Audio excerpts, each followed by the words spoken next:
Smike, do you have a good memory? I don't know. I had one once, I think. But now, all gone. Why do you think you had one once? Because I could remember when I was a child. Do you remember when you first came to Yorkshire? What the day was like? The weather, hot or cold? Wet. Very wet. And afterwards, when it was raining, I could see myself the day I came. Did you come there alone? No. No. A man. A dark and withered man, they used to say. And I think I remember too. Remember being frightened of him. Covered up my head. Now, listen to me, Smike. Don't turn away. Can you remember anything, or anyone, or anywhere before that house in Yorkshire? Think, Smike, think.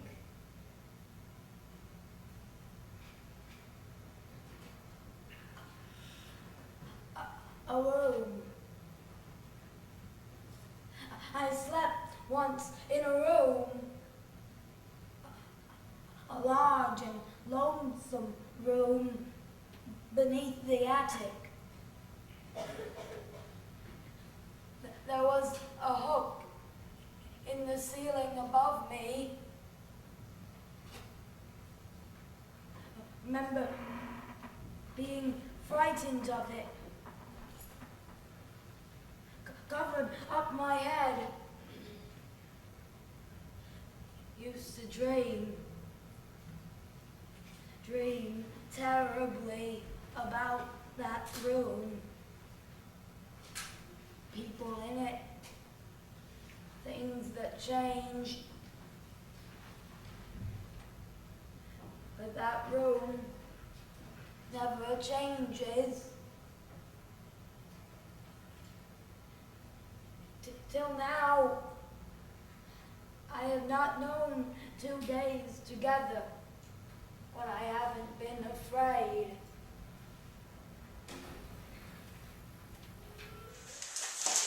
That's what they have gutters for. If my mother knew I was writing all this down, she would stuff me like one of her chickens. I'd better explain what she meant by Aunt Blanche's situation. You see, her husband, Uncle Dave, he died 6 years ago from this thing. They never say it out loud, they only whisper it. It was cancer. I think they're afraid that if they said it out loud, God would say, "I heard that! You said the dread disease! Just for that I smite you down with it!" There are some things adults just won't discuss. For example, my grandfather, he died of diphtheria. Anyway, Uncle Dave, after he died, he left Aunt Blanche with no money, not even insurance. And Aunt Blanche couldn't support herself because she has asthma. So my big-hearted mother insisted that we take her and her 2 kids in to live with us. And so they split up our room into 2 smaller rooms. And now me and my brother Stan live on one side, and Laurie and her sister Nora live on the other side. My father said it would only be temporary. But it's been 3.5 years now. And I'm beginning to think, because of Aunt Blanche's situation, my father is developing high blood pressure. Do not think so. You shall not find it so. and God forgive them that so much have swayed your majesty's good thoughts away from me. I will redeem all this on Percy's head, and in the closing of some glorious day be bold to tell you that I am your son, when I will wear a garment all of blood, and stain my favours in a bloody mask, which washed away shall scour my shame with it. And that will be the day, when ere it lights, that this same child of honour and renown, this gallant Hotspur, this all-praised knight, and your unthought-of Harry chance to meet. For every honour sitting on his helm, would they were multitudes, and on my head my shames redoubled. For the time will come when I will make this northern youth exchange his glorious deeds for my indignities. Percy is but my factor, good my lord, to improve some glorious deeds on my behalf. And I will call him to so strict account that he shall render every glory up, yea, even the slightest worship of the time.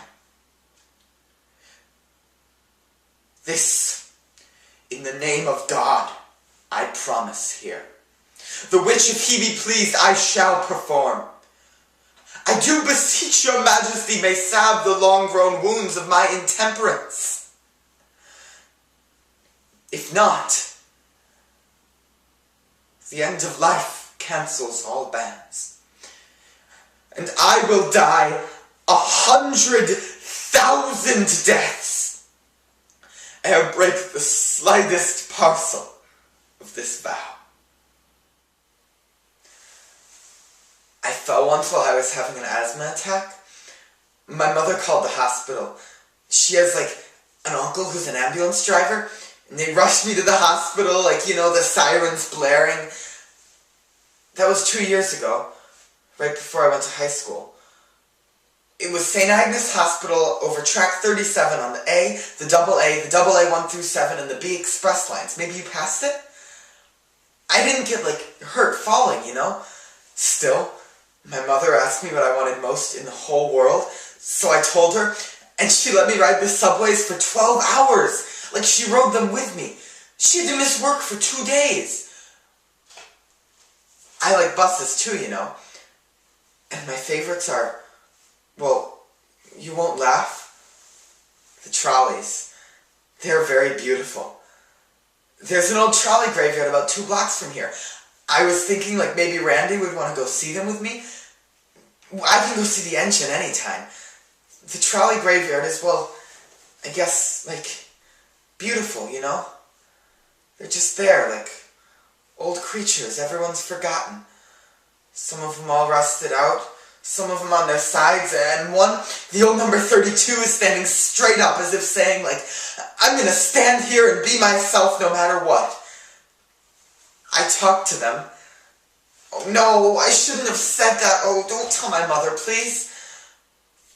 It's some people go to old castles and stuff to find knights in shining armor. That past was beautiful and somehow pure. The same is true of the trolleys. I follow the old number 32 route all the time. It ends up at the graveyard where the old 32 is buried. It's fate. The tracks are all covered with filth and pitch, new pitch the city pours on, oozes in the summer and people walk on it. But you can see the tracks, and you can see it's true. Old stuff lasts. Real stuff lasts, Trolleys are all more filthy and worn out and rusted out and laughed at, and even though they're not much use to anybody and kind of ugly, by most standards, they're, well, I guess, beautiful,